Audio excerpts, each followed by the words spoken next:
Alors on a une quarantaine de minutes pour balayer ces sujets qui sont fort complexes et qui, je suis sûre, ne manqueront pas de provoquer pas mal de questions dans la salle. Nicolas de Varenne, prenez chacun un micro, hein, je vous en prie. Nicolas de Varenne, je vais commencer par vous. On l'a dit, hein, c'est un véritable saut technologique qui attend les industries du verre. Quelles sont les conditions, selon vous, pour embarquer l'ensemble des entreprises sur ce chemin ?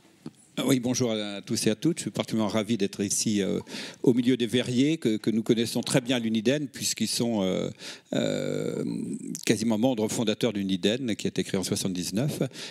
Et donc, les préoccupations de l'industrie du verre sont prises en compte de façon très étroite, et nous avons une collaboration avec la Fédération des industries du verre tout à fait étroite sur beaucoup de sujets. Donc très heureux d'être ici en famille, et bien évidemment beaucoup de vos propos ce matin font écho. Voilà. Je dirais que 3 points. L'exigence de décarbonation, vous l'avez très bien tracée, votre trajectoire de décarbonation, elle est claire, c'est un impératif catégorique. Il n'y a pas de débat sur ce sujet et personne n'entend au sein de nos industries le remettre en cause. Je dirais qu'il y a, ce qui m'a frappé, c'est qu'il y a une part de risque technologique. Hein, ça a été très bien présenté ce matin par Veralia. Il y a une prise de risque.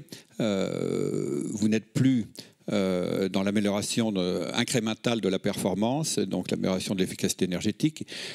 Je vois que la plupart de nos adhérents sont aujourd'hui à l'asymptote en matière d'efficacité énergétique. Si nous ne l'y étions pas, nous serions en faute professionnelle. Hein. Le poids de l'énergie dans nos coûts de production s'impose à nous, et il n'y a pas besoin de dispositions réglementaires. Il y en a beaucoup, mais il n'y en a pas besoin pour maximiser, et c'est votre rôle, bien sûr, au quotidien dans les usines. Mais là, on voit bien que c'est le nouveau paradigme de la décarbonation. C'est que dans votre cas, comme dans beaucoup d'autres, on est à un moment d'un saut technologique. Et j'ai bien compris que vous concernant, que ce soit le verre creux ou le verre plat, il y a une prise de risque sur le procédé, il y a une prise de risque sur le produit fini, sur sa qualité, sur le processus physico-chimique lui-même de transformation du calcin en verre, puisqu'il n'est pas question effectivement d'altérer les qualités offertes aux clients. Donc n'ajoutons pas un risque économique et un risque au risque technologique, au risque de saut de procédé. Le maître mot de l'Uniden et de votre industrie, c'est bien sûr là, c'est la visibilité. Quand on s'engage sur des investissements proches d'une centaine de millions de francs, d'euros, la visibilité est un facteur déterminant, et c'est vraiment notre motto depuis toujours. Nous avons besoin de visibilité pour investir, et c'est en fait le nouveau paradigme lié à la décarbonation qui est celui-là. C'est bien la décarbonation qui renforce cette exigence de visibilité. Elle était déjà là. Elle était déjà par la longueur de notre cycle d'investissement. Hein, un four verrier, un float, c'est 20 ans. Un verre creux, c'est 10 ans, 10 ou 15 ans à peu près. Voilà, on est bien dans le long terme. Et c'est le cas pour l'acier, c'est le cas pour l'aluminium, bien évidemment, la chimie où j'étais. Donc, ce nouveau paradigme qui impose plus que jamais de visibilité, prévisibilité. Pierre-Henri Desportes, pour pouvoir effectuer ce passage vers l'électrique, on a compris qu'il y avait des questions évidemment de cadre réglementaire, stable, de visibilité, on l'a dit, mais il y a aussi un coût de raccordement qui a été un peu évoqué ce matin rapidement. Où est-ce qu'on en est sur ces sujets ? Comment est-ce qu'on raccorde un four au réseau haute tension ? Est-ce que ça reste un frein encore aujourd'hui ? Il y a 3 grands sujets à propos de l'énergie électrique quand on décide de passer en électricité, qui sont la disponibilité, la compétitivité et la connectivité. Disponibilité, c'est est-ce qu'il y aura assez d'énergie électrique décarbonée en France pour soutenir les transformations de toutes les industries. J'ai compris qu'il y a un certain nombre de décisions politiques qui sont prises pour l'horizon 2050 et qui devraient nous aider en ce sens-là. Il y a un vrai sujet de compétitivité du prix de l'électron. Et en particulier les discussions sur le post-ARENH sont un élément clé pour supporter la transformation de décarbonation et la compétitivité des industries en France. Et le 3e sujet, vous avez raison, c'est la connectivité. Parce que Jacques l'évoquait ce matin, on est une industrie de territoire. Toutes nos usines ne sont pas à Fos-sur-Mer ou à Dunkerque. Et donc on a la chance d'être dans les territoires, en proximité de nos clients, une majorité de nos clients en rapport à la terre, en particulier dans le verre creux, qui est essentiel. Et donc, historiquement, on a amené nos usines proches des vignobles, proches des lieux de production. Et effectivement, Jacques mentionnait certains des lieux dits où on a nos usines. On amène une proximité à nos clients, mais on amène aussi une activité économique dans des régions qui sont plutôt en déshérence économique sur d'autres pans industriels ou pans économiques. Et donc, on a une vraie faculté, l'industrie verrière, en particulier dans le Creux, d'aider à la vitalisation de ces régions. Mais le défaut d'être dans la campagne, d'être dans des zones un peu isolées où on amène cette activité économique, c'est qu'on ne peut pas profiter des infrastructures de concentration. Et si on fait le parallèle avec Fos, Dunkerque, il y a des très beaux projets industriels pour amener des gros projets, et en particulier l'administration, l'État, les régions font des efforts significatifs pour amener une infrastructure pour supporter ces projets-là. Et quand on parle de Fos ou de Dunkerque, tout le monde est excité, c'est des gros projets, ça fait la une de tous les médias, et effectivement, il y a une concentration d'énergie et de volonté qu'il faut saluer. Quand vous parlez de certains lieux que Jacques évoquait ce matin, ça mobilise moins, et en plus, on est loin des réseaux électriques. On est loin des réseaux électriques. Et donc, le premier élément pour électrifier un four, c'est d'amener la prise électrique. Et ça coûte, l'ordre de grandeur, et je ne sais pas s'il y a des gens de RTE dans la salle, mais c'est 1 million d'euros du kilomètre. Ah, quand même. Et vous pouvez être à 25 km de la ligne de tension.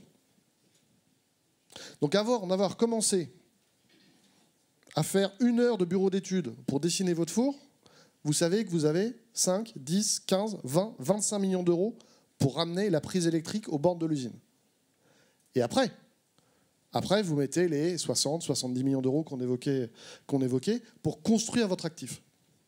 Et donc cette notion de connexion au réseau, elle est clé. Et elle peut mettre à mal la pérennité de certains sites. Parce que si sur certains sites, il faut mettre 25 millions d'euros pour amener la prise électrique, eh ben vous allez vous poser la question. Et comme chez nous, vous l'avez compris, la décarbonation, elle sera. Si vous n'êtes pas capable de décarboner dans un équilibre économique raisonnable, ben on pourrait se poser la question de faire une autre usine ailleurs. Et donc quand vous faites une autre usine ailleurs, ce n'est pas forcément en France. Et donc on a un vrai sujet de connectivité. J'ai parlé des euros, et je me permets juste de rajouter un point, qui est aussi le délai. Parce que non seulement ça coûte très cher, mais en plus ça prend très longtemps. Et que maintenant sur nos projets, le chemin critique, c'est d'amener les énergies dans nos sites. Ce qui compte maintenant, c'est d'amener la prise électrique. Ça prend plus de temps d'amener l'électricité que de dessiner un four, le construire et le démarrer. Laura Grisa, comment est-ce que la DGE accompagne aujourd'hui les entreprises qui sont confrontées à l'ensemble de ces sujets qui viennent d'être balayés rapidement ? Merci beaucoup. Déjà, je voudrais rappeler quelques chiffres clés, mais j'imagine que tout le monde les connaît dans la salle, mais c'est simplement pour expliquer pourquoi la décarbonation de l'industrie du verre est aussi importante pour l'État. On a la chance en France d'avoir une industrie du verre qui est très développée. On a 80 fours, 50 sites, 36 000 emplois directs. On a une filière qui est très diversifiée sur le verre clos, le verre plat, la fibre et la laine de verre. Et c'est une filière qui est au cœur de la décarbonation de l'économie, puisque c'est la décarbonation des emballages et tous les enjeux de rénovation thermique des logements. Donc évidemment, conserver cette filière, qui est la deuxième filière productrice en Europe, est hyper important pour l'État. Et évidemment que c'est clé. Et donc pour conserver cette filière en France, il faut effectivement répondre à tous ces enjeux et être en capacité d'accompagner sa décarbonation. Donc il y a eu déjà beaucoup d'efforts qui ont été faits. La filière du verre, ça représente encore 3% des émissions de gaz à effet de serre de l'industrie en France. Mais on a réduit depuis 1990 de 22% les émissions de gaz à effet de serre à la tonne produite. On est passé de 35% de fuel à 11% de fuel dans le mix. Donc ça montre que c'est possible. Et effectivement, on est bien conscient de tous les défis qui ont été mentionnés et du fait que maintenant, pour aller encore plus loin, on va devoir faire une transformation qui est une vraie révolution et vraiment changer les mix de production et passer d'une dépendance de 80% au gaz à une production qui dépendra à 80% de l'électricité. Il y a évidemment un talon de gaz pour certains procédés qui va rester de l'ordre de 20%. Donc voilà, on est bien conscient qu'il y a toute cette transformation à faire, qu'elle est très importante. La façon dont on travaille, c'est à la fois que l'État a mis des moyens financiers importants. On a mis 40 millions depuis 2020 pour accompagner 120 millions d'investissements dans les sites verriers. On a accompagné 30 projets, qui sont des projets d'efficacité énergétique, d'électrification, de changement de substitut de matière. On a un très beau projet, par exemple, à Cognac, un four 100% électrique qui était accompagné par l'État. C'est juste une illustration, mais on a accompagné vraiment 30 projets pour l'ensemble des entreprises qui sont présentes dans la salle, je pense.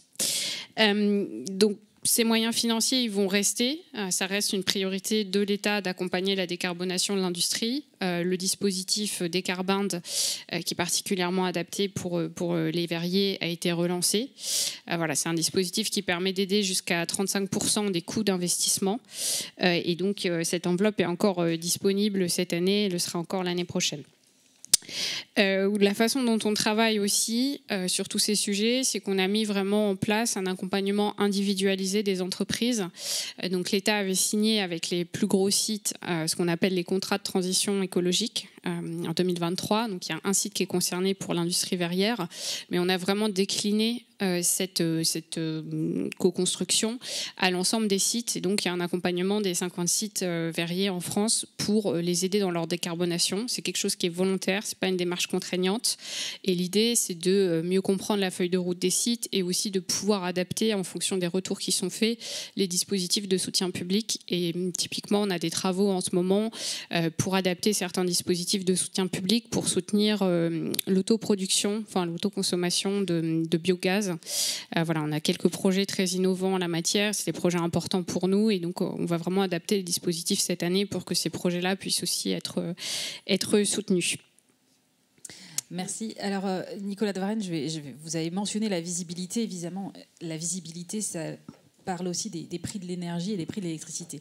Est-ce qu'on peut avoir aujourd'hui, dans ces négociations post-ARENH, l'espoir qu'on va avoir de nouveau de la visibilité long terme sur les prix de l'électricité ? Je vais y répondre tout de suite. Avant, je voudrais rebondir sur ce que disait Pierre-Henri tout à l'heure sur la question des coûts et des délais de raccordement. On parle volontiers de la production, du coût d'électrons, mais la question de raccordement est une question essentielle. On y travaille énormément de façon très, très opérationnelle à l'UNIDEN, effectivement, et non seulement d'adresser les grands hubs, que vous avez cités, mais également d'adresser l'industrie diffuse sur le territoire que vous représentez. Je me mettrai... C'est pas du tout mon rôle, mais je me mettrai une seconde dans les chaussures de RTE. RTE a annoncé un programme de mise à niveau, d'investissement de l'ordre de 100 milliards d'euros. C'est absolument colossal, absolument colossal. Et c'est un point auquel il faut vraiment prêter attention. Alors sur ces 100 milliards, vous en avez à peu près 35 qui correspondent à la mise à niveau, le renouvellement historique, mais le reste, c'est sensiblement, il y a une partie, il y en a aux 35 qui sont liés au raccordement en mer, des grands parcs éoliens en mer, donc ça coûte très cher. Et ça doit être intégré dans le coût complet de l'actif. Et puis le solde, c'est le raccordement, de tous les actifs qui vont se décarboner. Et effectivement, de ce point de vue-là, à partir du moment où ces investissements seront portés par le TURP, il est très important qu'il n'y ait pas d'actifs échoués. C'est-à-dire que ça ne fait que renforcer l'exigence de visibilité économique sur la viabilité économique. Si Verallia n'est pas capable de négocier un contrat, un approvisionnement dans des conditions compétitives sur le long terme, il y a un jour, bien évidemment, dans un contexte de concurrence internationale exacerbée, la question de la survie même de cet actif se posera. Enfin, je ne veux pas dramatiser les choses, mais enfin, la question se pose pour nous. Donc la question des actifs échoués, du point de vue de la collectivité, poserait aussi problème. Vous voyez, donc il y a une conjonction entre l'intérêt particulier d'un groupe, sa performance, et l'intérêt général qui est que d'une part, il n'y a pas des surinvestissements qui aboutissent à des investissements échoués, parce qu'on aura investi des lignes et des raccordements en basse ou en haute tension qui ensuite deviennent inutiles. Et ça, c'est un point très très important.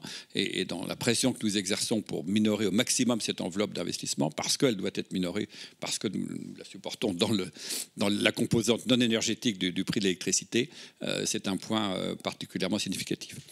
Alors, sur l'accès à un électron compétitif.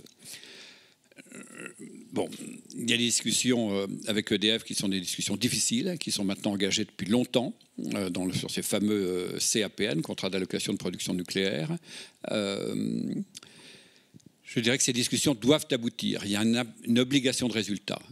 Je ne me pose pas la question de savoir l'hypothèse où elle n'aboutirait pas. Ça n'est pas possible. Ça n'est pas possible.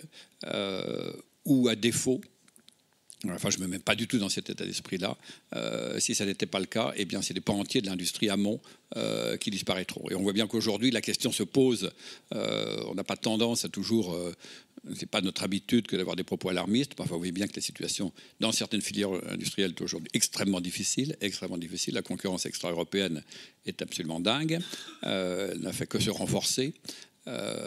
Voilà, donc on est dans un environnement international, une exposition intégrale. On a des contraintes de prix, de compétitivité. Pour nos industries, eh bien, le référentiel, c'est bien l'international. Donc il faut aboutir à un accord avec EDF sur le parc nucléaire, enfin sur le coût d'accès. Non pas le coût, mais sur le prix d'accès à l'électron, il y a une obligation de résultat. Il n'y a pas de débat sur le sujet.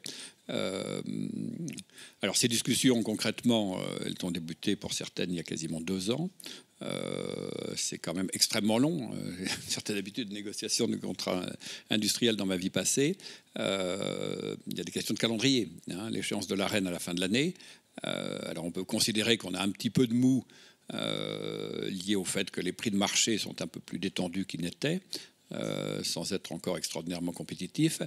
Ça nous laisse un petit peu de mou. Mais pour autant, ça conduit à avoir une politique au jour le jour, enfin à ne pas régler des problèmes de fond, et en particulier à ne pas pouvoir saisir les créneaux d'investissement quand ils se posent.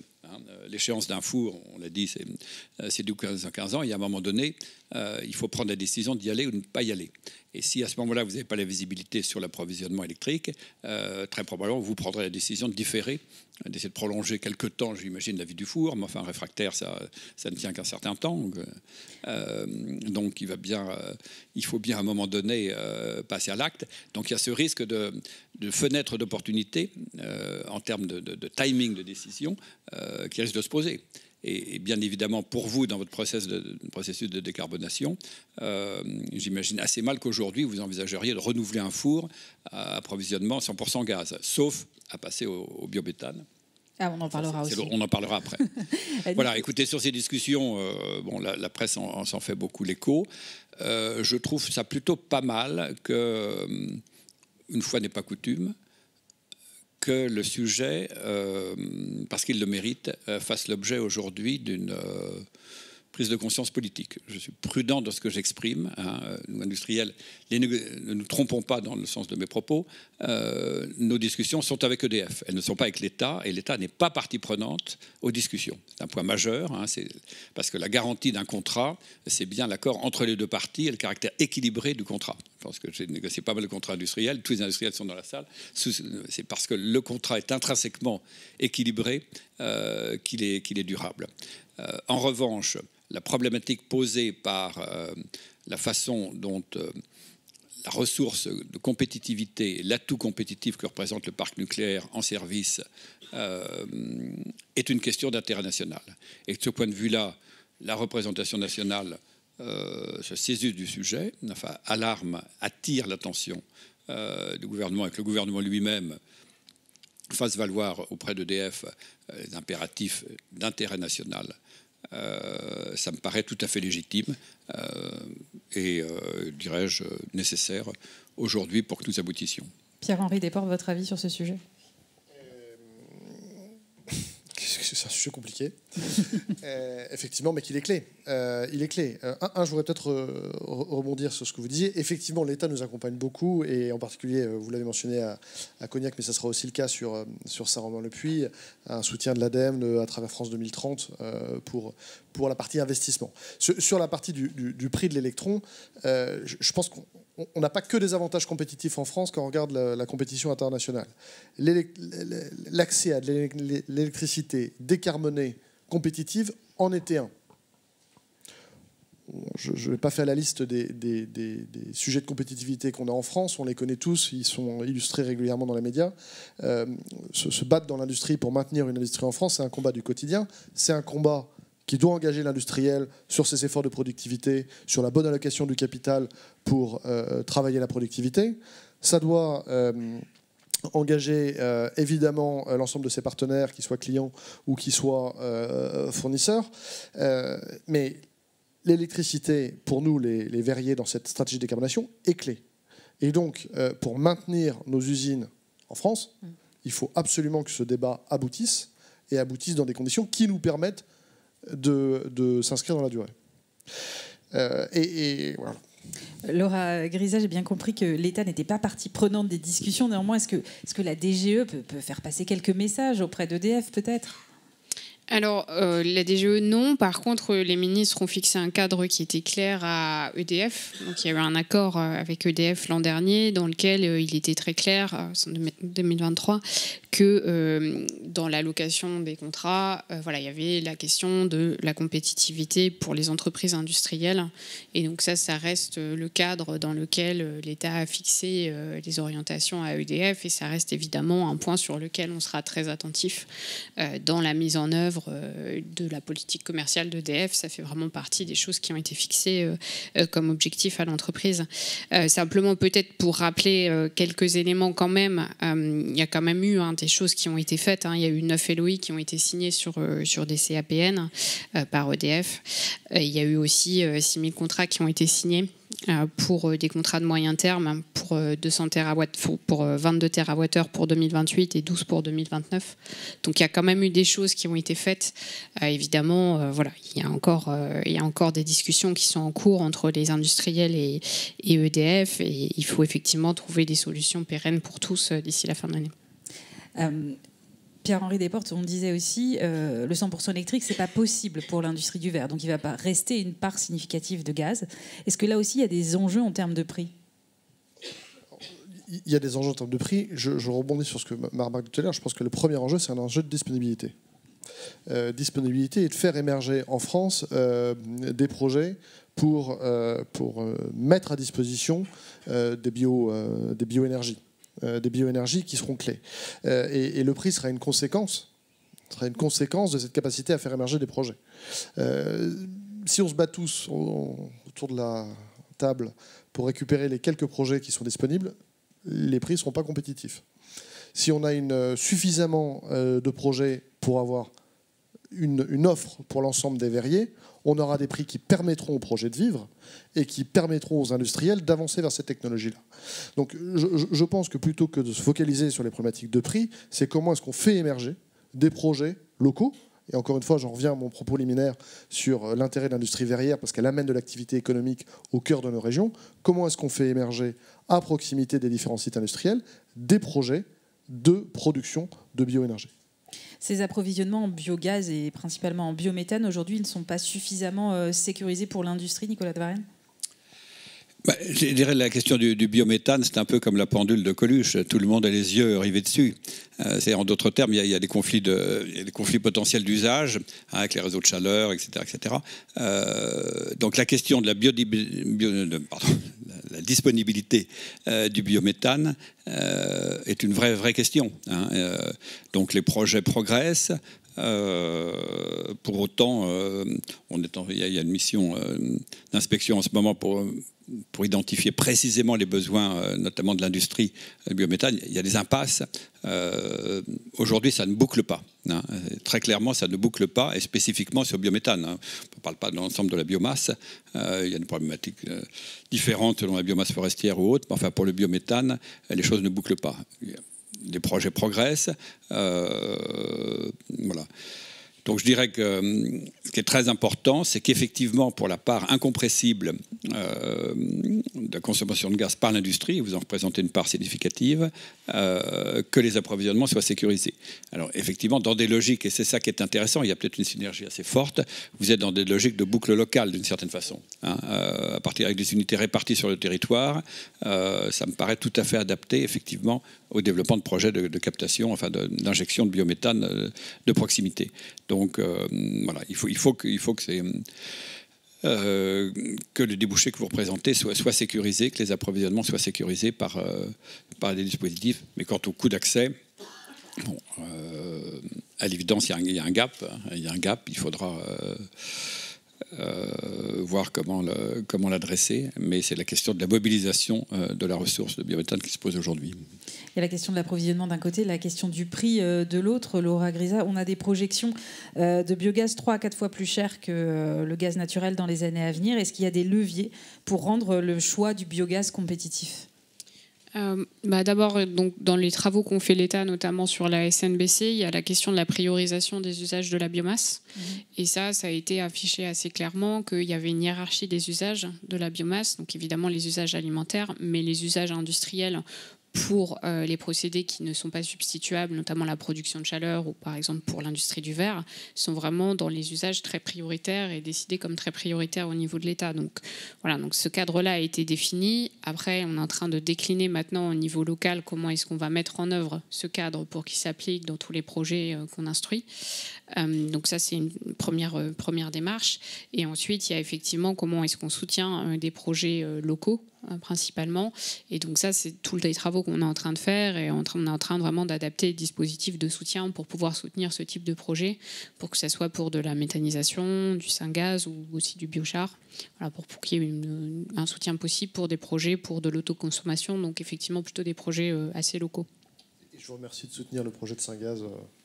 Je remercie l'administration de soutenir le projet Syngaz à Cognac, parce qu'effectivement, vous nous aidez pour tester. Justement, sur ce sujet de l'accompagnement, est-ce qu'aujourd'hui les pouvoirs publics vous aident suffisamment en tant qu'industriel, que ce soit évidemment sur le plan financier, j'entends, mais sur le plan administratif aussi peut-être? Écoutez, on est aidé, on n'est jamais assez aidé. C'est une certitude, mais on est aidé. Il faut reconnaître effectivement un effort, en particulier à travers le plan France 2030, l'ADEME, d'un certain nombre de projets. Vous mentionniez les appels à projets qui étaient ouverts et auxquels on pouvait prétendre. On est aidé. On est aidé financièrement. Mais je pense qu'il y a d'autres éléments sur lesquels il faut qu'on continue à progresser et à travailler ensemble. La visibilité et la sécurisation réglementaire. Je pense que c'est clé. On met un fonds pour 15 ans. Il faut qu'on sache où on va. Et ça, c'est un sujet clé. Et ensuite, effectivement, un soutien administratif. Pour mettre en œuvre ces projets en France. On met des usines un peu partout, il y en a des projets un peu partout dans le monde. La France est loin, très loin, d'être le pays le plus simple pour dépenser de l'argent. Quand vous avez une volonté d'investir en France, le nombre de sujets administratifs à régler pour investir, mettre de l'activité économique dans nos régions est extrêmement élevé. Extrêmement élevé. Et on s'est posé la question, quelquefois, d'arrêter des projets, parce que c'était juste impossible. Vous voulez mettre une usine en Italie, c'est simple. Vous voulez mettre un projet en France, c'est compliqué. Et donc je pense qu'on a un travail à faire ensemble. Je ne veux pas dresser un tableau noir. Il y a beaucoup de pans de l'administration qui nous aident à avancer. Mais on a un travail à faire ensemble pour anticiper ces blocages et être capable ensemble de les surmonter. Mais la notion de vitesse d'investissement est clé pour un industriel. Et quand sur un projet vous êtes ralenti par des contraintes administratives auxquelles on doit répondre, le but n'est pas de se soustraire aux contraintes administratives, mais de les intégrer dans les plannings, d'être capable de les anticiper, ça a une vraie valeur en termes de compétitivité. Quand vous avez un projet qui prend un an de plus en France qu'ailleurs, c'est un problème. Alors on y arrive, mais ça réduit la compétitivité et l'attractivité de la France dans les projets industriels. Et pourtant, on a eu je ne sais pas combien de chocs de simplification. Vous les avez vus? Je les ai vus. Donc, évidemment, je pense qu'on a encore à avancer. Il y a des choses qui vont bien quand même. Il y a des administrations localement qui nous aident et qui nous soutiennent. Je pense qu'on peut faire plus. Et j'insiste sur l'élément d'anticipation. Il y a un certain nombre de murs qu'on prend trop tard. Et donc qui ralentissent nos projets. Mais c'est vrai pour les projets des industriels verriers qui sont là, mais c'est aussi vrai pour nos clients, quand ils ont des projets industriels où ils rencontrent ce genre de difficultés. Laura Grisa, sur ces sujets de simplification administrative, comment la DGE avance aussi sur ces sujets? Alors, ça a été une forte priorité du gouvernement. Il y a quand même beaucoup de choses qui ont été faites. Évidemment, c'est toujours perfectible. Mais il y a quand même eu la loi Industrie verte qui a divisé par deux les délais pour l'obtention des formalités administratives pour la création, l'extension de sites industriels. Et on a aussi travaillé, vous parliez tout à l'heure du sujet du raccordement. Il y a aussi des gros travaux qui ont été faits, à la fois pour simplifier certaines procédures, pour faciliter les raccordements, et aussi dans les orientations qui sont fixées à RTE. Maintenant, la question de la décarbonation de l'industrie est vraiment identifiée pour les 10 ans à venir comme une des priorités à prendre en compte par RTE. Dans ces travaux, on a aussi été très actifs au niveau européen en termes de simplification. La France a fait des propositions sur un certain nombre de directives, sur le devoir de vigilance, sur le CSRD, voilà, pour aussi simplifier les formalités des entreprises. Il y a un projet de loi simplification qui devrait reprendre son cours parlementaire. Et par ailleurs, ce qu'on essaye de faire, pendamment de tout ça, c'est effectivement de travailler sur cette anticipation. Et ça, on a quand même renforcé beaucoup l'accompagnement des services locaux. Il y a maintenant des sous-préfets à la réindustrialisation, et donc qui sont là effectivement pour avoir cet accompagnement des services de l'État quand il y a un projet industriel sur le territoire, et pour réussir à coordonner tous les services, que ce soit RTE ou après les services plutôt environnementaux, pour qu'on accompagne le projet industriel dans les délais de l'industriel. Donc ça, il y a eu un certain nombre de choses qui ont été mises en place. Donc voilà, n'hésitez pas aussi à revenir vers nous, que ce soit la DGE en centrale ou aussi les services de l'État en région, quand vous avez un projet, pour qu'effectivement on puisse l'accompagner, on puisse le prioriser vis-à-vis de RTE et que tout ça puisse se mettre en place. Nicolas de Varenne, s'il y a un message qu'il faut retenir aujourd'hui, quel est-il pour garder cette compétitivité ou la retrouver peut-être même dans un écosystème décarboné ? C'est très simple. Il faut aboutir à un accord qui permette de restaurer ce lien historique, ce lien quasiment génétique qu'il y a entre les industries lourdes, qu'on appelait lourdes, ou en tout cas ces industries qui font notre souveraineté, qui font les building blocks de l'économie française, avec le parc nucléaire. Je crois que ce lien s'est distendu pour différentes raisons. Il doit être rétabli rapidement. Donc il y a un impératif à aboutir. Voilà. Et donc nous en avons besoin. Nous devons aboutir avec EDF. C'est aussi simple que ça. Pierre-Henri Desportes, vous êtes d'accord avec ça ? Il n'y a pas de place pour l'échec de ces négociations ?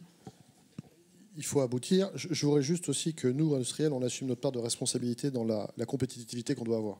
On a aussi, et je pense qu'on a peut-être péché par le passé, on a une responsabilité tous collective de productivité. Et la productivité a souvent été un gros mot dans la bouche de certains managers et de certains dirigeants. La productivité, c'est la base de l'industrie. Et donc, il faut qu'on travaille, qu'on fasse notre job et qu'on trouve une solution pour l'énergie. Je pense qu'on va passer aux questions de la salle parce que j'imagine qu'elles vont être assez nombreuses. Déjà, j'en vois une tout devant sur ma gauche, Nicolas.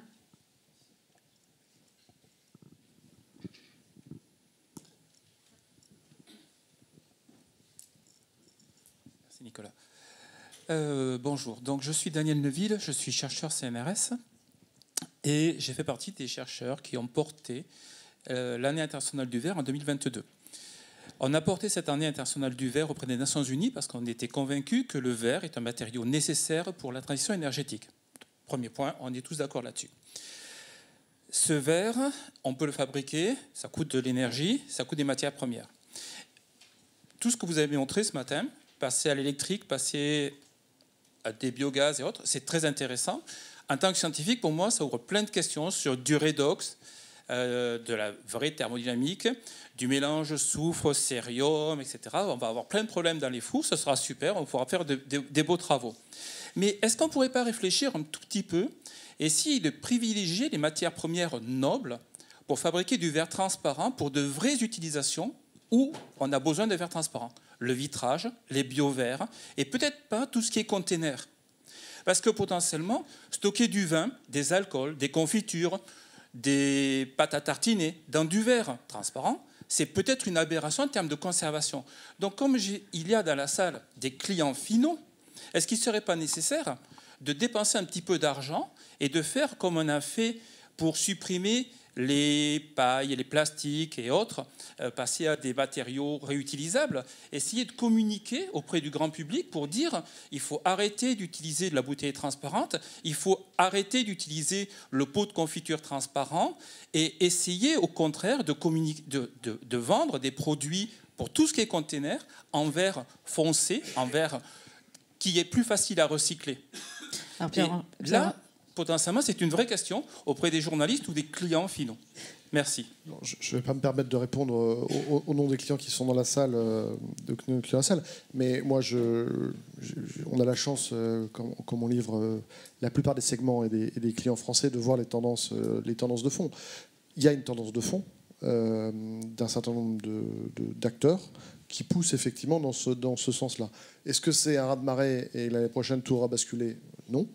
Par contre, la plupart des clients qui sont dans la salle ont des projets d'évolution vers des teintes qui permettent effectivement un recyclage et une réutilisation de verres recyclés plus importante. Et que ça soit dans des segments de boissons non alcoolisées, dans des segments de bière, dans des segments de champagne, dans des segments de spiritueux. C'est des réflexions qui sont au cœur de nos clients. Et après, je pense qu'il faut trouver l'équilibre entre cette transition et la capacité à exporter nos produits. Il ne faut pas oublier que le verre a aussi cette caractéristique d'être un vecteur de reconnaissance de marque des produits. Et il ne faut pas, en faisant ça, qu'on fasse perdre de la compétitivité à l'industrie de nos clients. Parce qu'à l'étranger, nos beaux spiritueux, nos beaux vins avec ou sans bulles sont en compétition avec les Italiens, les Allemands, les Espagnols, les Chiliens, les Australiens. Et donc, il faut faire cette transition dans les temps. Et effectivement, je suis d'accord avec vous, il y a deux marchés différents. Il y a le marché français et le marché de l'export. Mais ne tombons pas dans de l'écologie radicale qui mettrait à mal notre énergie. Donc ça avance. Et je citais tout à l'heure l'exemple du four de Cognac. L'exemple du four de Cognac, on n'est pas passé en verre, mais on est passé d'extra blanc en blanc. Et donc, on a augmenté le taux d'intégration de verre recyclé. Donc ça avance. Est-ce qu'il y a d'autres questions? Oui. Merci. Jean-Pierre Cherchel chez Saint-Gobain. Et pour décarboner, j'ai bien entendu l'électrification. Il y a des technologies bien avancées. Biogaz, ça reste quand même, on produit toujours de CO2. J'aimerais avoir vos commentaires surtout sur les autres combustibles avec zéro carbone comme l'hydrogène ou l'ammoniac. Merci. Très bien. Donc je vais répondre sur l'hydrogène. Je pense que quand on a des opportunités, on en parlait à la pause, des opportunités d'hydrogène disponibles verts, je pense qu'il ne faut pas s'en priver. Quand vous êtes à côté d'une scierie et que vous avez du gaz de coque, il faut pas s'en priver et être capable de saisir les opportunités. Après, je pense que dans la disponibilité des projets d'hydrogène, il faut garder l'hydrogène là où ça fait sens. L'un des intérêts de l'hydrogène, c'est du stockage essentiellement, à part quelques cas isolés, c'est essentiellement le stockage d'électricité. Et donc, il faut utiliser l'hydrogène dans ce sens. Le rendement énergétique de transformation, il y a des gens plus calés que moi dans la salle, mais le rendement énergétique de transformation d'électricité, qu'elle soit verte ou pas d'ailleurs, en hydrogène, c'est de l'ordre de 75%. Le rendement énergétique dans un four, comme vous voyez derrière, avec une flamme, je le mentionnais tout à l'heure, c'est autour de 75%. Donc vous avez un rendement énergétique de l'électricité vers le bain de verre, qui est 75 par 75, 50%. A contrario, vous avez les technologies électriques, je mentionnais tout à l'heure, où l'efficacité énergétique est de 95%. Et donc, même si dans les deux cas, vous utilisez de l'énergie verte, l'électricité décarbonée, donc vos émissions de CO2 s'améliorent, le combat d'après, c'est l'utilisation de l'énergie. Et je pense qu'on se doit tous, industriels, d'être extrêmement vigilants sur une consommation minimum d'énergie pour atteindre les objectifs de notre procédé. Donc, pour résumer, l'hydrogène, quand il y a des cas très particuliers avec de l'hydrogène qui est disponible à proximité de nos fours, il faut saisir les opportunités. De là à en faire un vecteur de transformation complet de l'industrie, je pense que c'est se mentir et il faut garder l'hydrogène là où c'est vraiment nécessaire d'un point de vue global. Monsieur à côté avait une question également. Oui, simplement sur l'hydrogène. Enfin, vous le savez tous, il y a un problème majeur de compétitivité aujourd'hui dans le contexte français, c'est évident. Il faut, pour avoir de l'hydrogène compétitif à partir d'électrolyse, il faut un prix d'électricité qui aujourd'hui et demain ne sera pas accessible, en tout cas dans le court terme. Donc je ne dirais pas qu'il y a une impasse, mais il y a en plus des incertitudes sur la maturité technologique des procédés d'électrolyse. On n'a pas encore de temps de retour, sur la durée dans le temps des électrolyseurs, selon leur mode d'exploitation, vous le savez, sur les différentes technologies. Et il y a cette question économique fondamentale que l'hydrogène on n'est pas en mesure de le produire de façon compétitive aujourd'hui. Monsieur. Oui. Vincent Desjonquers, Saverglass. Donc pour la compétitivité, évidemment, il y a la productivité, c'est un fil rouge de tous les industriels. Il y a aussi une visibilité sur le financement.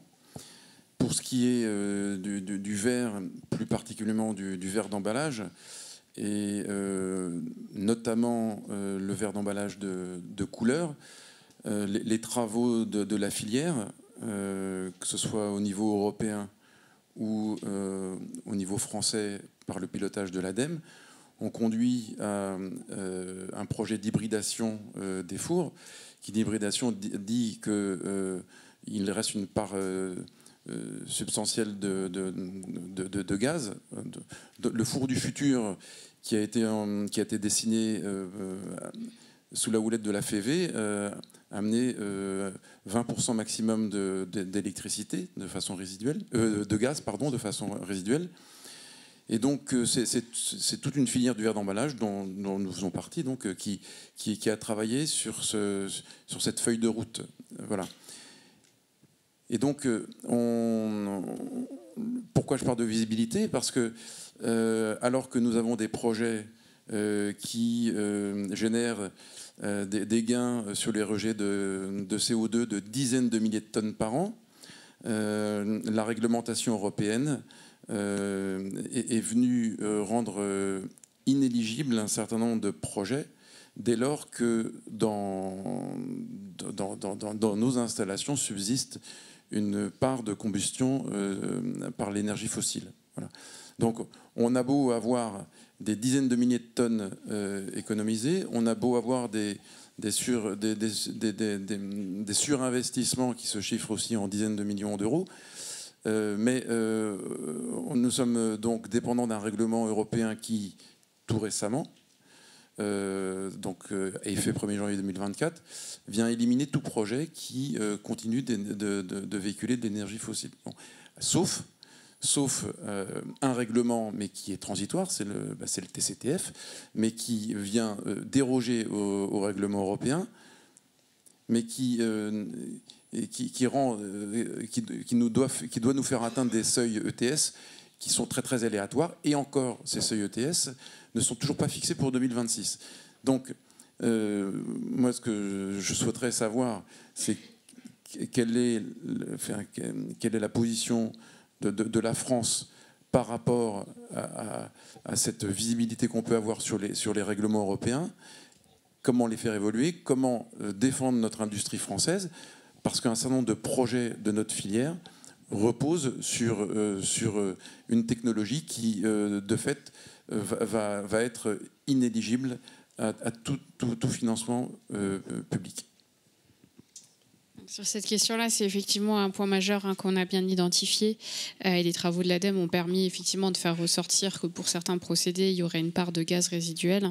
Et évidemment, on est très mobilisé côté français pour faire passer ces messages-là aussi à la Commission et avoir du coup un cadre qui soit plus souple sur cette partie-là. Donc comme vous le savez sûrement, le TCTF dont vous parliez est en cours de rediscussion en ce moment. Ça fait vraiment partie des annonces dans le cadre du Clean Industrial Deal où la Commission va pérenniser ce cadre TCTF. Donc ça s'appellera CISAF, voilà, ça va changer de terme. Mais l'idée est bien de pérenniser ce cadre pour la décarbonation de l'industrie, à minima jusqu'à 2030, et de simplifier certains points. Et donc parmi les points que nous, France, nous avons en discussion avec la Commission, il y a effectivement ce sujet du gaz fossile résiduel sur lequel on essaye d'avoir quelque chose qui soit plus souple et qui nous permette effectivement d'apporter le niveau de soutien attendu au projet. Et donc ça, vraiment, n'hésitez pas à vous rapprocher de l'équipe de la DGE sur ces sujets-là pour qu'on puisse aussi avoir des exemples de projets, puisque c'est ça qui nous aidera à convaincre la Commission, avoir des exemples de projets montrant que voilà, en fait, c'est dans le projet, c'est indispensable, et si on ne peut pas soutenir aujourd'hui le projet pour tel et tel point.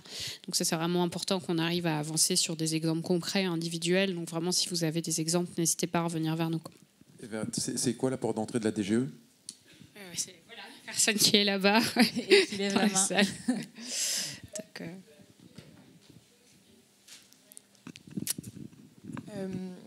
je pense qu'on aura... En fait, notamment Benjamin Valette qui travaille avec moi et Laura discute beaucoup avec vous.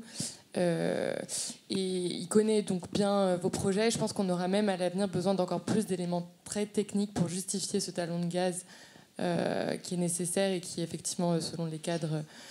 Voilà, il va falloir convaincre et développer un argumentaire qui puisse justifier un recours aux énergies fossiles. Et voilà, on est assez confiant.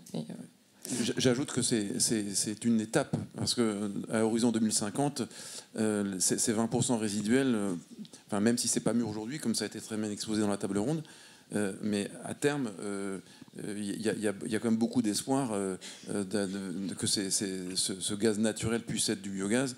Enfin, il y a aussi les pistes sur l'hydrogène. Enfin, je ne vais pas revenir sur tout ce qui a été dit. Donc, je veux dire, Paris, c'est pas fait en un jour. Donc, quand on fait en une étape 80% du chemin, c'est quand même surprenant ou choquant d'avoir les portes qui se ferment pour les financements publics. Est-ce qu'il y a une dernière question? Parce qu'on a le temps pour une dernière question. Oui. Je voudrais juste avoir votre point de vue sur ça. Nous, je suis chez FIV. En tant que fournisseur de fours, nous avons énormément de projets de décarbonation qui arrivent globalement à 80% de l'Europe. Et la France est en tête de ces demandes-là. Alors peut-être parce qu'on est un groupe français, je ne sais pas. Mais aujourd'hui, on voit énormément de demandes de la France. Est-ce que vous voyez on voit beaucoup de problèmes sur la réglementation, vous avez mentionné le raccordement, etc. Est-ce qu'on conserve un avantage compétitif par rapport à d'autres pays européens? Je veux savoir si vraiment on est quand même dans un point de vue optimiste ou... Je ne sais pas qui veut prendre la question.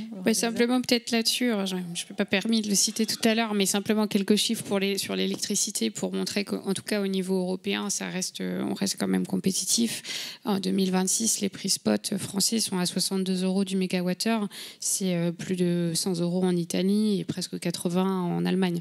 Donc même sur ce sujet de l'électricité sur lequel évidemment il faut aller plus loin dans les négociations, donner un cadre compétitif pour les 15 ans qui viennent et sur lequel l'État est bien mobilisé pour cela. Même sur ce sujet, on garde quand même un cadre en France qui est compétitif par rapport à d'autres pays européens. Évidemment, les prix de l'électricité peuvent varier dans d'autres régions du monde, mais en tout cas en Europe, la France garde quand même une électricité compétitive. Donc là, ça reste un des points. Et puis après, en termes d'influence européenne, le ministre de l'Industrie et de l'Énergie, Marco Ferracci, a été très mobilisé et la France a été très mobilisée sur les annonces qui ont été faites par la Commission du Clean Industrial Deal, c'est-à-dire cette idée de dire on a fait le Green Deal, on s'est fixé des objectifs environnementaux, on est parfois allé très loin et on a été très ambitieux dans les sujets. Maintenant, les 5 ans qui viennent, la priorité de la Commission, c'est de concrétiser ces objectifs, en particulier dans l'industrie, et de faire en sorte que décarbonation rime avec relocalisation industrielle. Voilà, donc ça, ces messages-là sont quand même bien passés. La France a été très mobilisée pour qu'ils passent. Ils sont quand même bien passés au niveau européen dans le cadre de ces programmes. Et voilà, et donc on reste aussi mobilisé sur un certain nombre de sujets pour aller encore plus loin et pour inciter à une simplification des différentes réglementations, que ce soit les réglementations aides d'État ou d'autres. Merci beaucoup à tous les trois. Oui, attendez, je vais quand même rajouter quelque chose là-dessus, de façon plus spécifique. Il n'y a pas un prix de l'électron pour tout le monde. Hein. Il est évident que selon les business models, selon fondamentalement les business models et selon les procédés et le degré d'électro-intensité, les besoins de prix d'électricité ne sont pas les mêmes. Hein, c'est absolument évident, ça a toujours été le cas et ça le restera. Et probablement que dans vos industries, mais les besoins de prix pour un float, enfin je parle de votre contrôle, ne sont pas tout à fait les mêmes que ceux de besoin d'un prix pour du verre creux, parce que c'est lié au procédé, c'est lié à l'intensité, à la valeur business model, donc la valeur ajoutée en aval, mais également au degré d'électro-intensité de l'unité considérée. Donc voilà. Donc de ce point de vue-là, c'est vrai qu'à certains égards, la France a encore, jusqu'à la fin de l'année, l'avantage compétitif lié à l'Arenh, je vous rappelle à 42 €, qui grosso modo pour les industries à feu continu couvre à peu près 60% des approvisionnements, et le reste, on bénéficie effectivement d'une relative détente sur les prix de marché.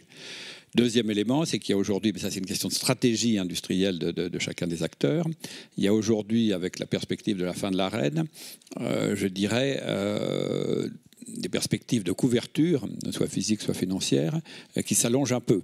Avant, il était impossible d'obtenir, je parle sous le contrôle des acheteurs qui sont dans la salle, impossible d'obtenir des couvertures compétitives à plus de 2 ans. Aujourd'hui, les maturités commencent à s'allonger un petit peu. Il y a des propositions à 3 ans, c'est ce que Laura exprimait. Elles sont offertes par EDF et elles commencent à l'être par les autres fournisseurs. Des offres de moyen terme à 3 ans, voire à 4 ans. Je comprends que voire à 5 ans. Bon, je comprends que sur le 3 ans, ça marche. Sur le 4 ans, ça marche pas mal. Sur le 5 ans, c'est comme des perspectives. S'engager aujourd'hui sur un prix à 5 ans, d'acheter un bloc à 5 ans, bon, il faut aussi là encore avoir le business model qui le justifie. Donc, de ce point de vue-là, il y a des... Mais ce sont toujours des offres de marché. Hein. Alors, vous considérez que les free forward à 4 ou 5 ans reflètent vraiment une réalité économique qui correspond à votre business model, et pourquoi pas. Ça n'est pas le cas pour tous les industriels. Hein. Je crois que tout le monde n'a pas besoin de contrat à 10 ou 15 ans, c'est incontestable. En même temps, voilà, je crois que ça renvoie beaucoup à des décisions individuelles. Est-ce que ça vaut le coup de rentrer dans une négociation d'un contrat type CAPN, qui est un contrat lourd, complexe, parce que ça suppose une avance en tête d'une part. Voilà. Donc c'est autant d'argent qui est divesti, qui est détourné de l'investissement dans l'actif productif lui-même. Il faut rentrer dans une logique at cost, at risk. Est-ce que vous êtes prêt à supporter une certaine part de risque liée à une variabilité de la production nucléaire, un deuxième aléa. Donc ça renvoie à pas mal d'éléments et finalement à pas mal de décisions individuelles. Enfin, nous portons des messages collectifs un peu simplificateurs, mais après il y a la réalité de ce que chacun décide dans la confidentialité de ses comex, dirais-je.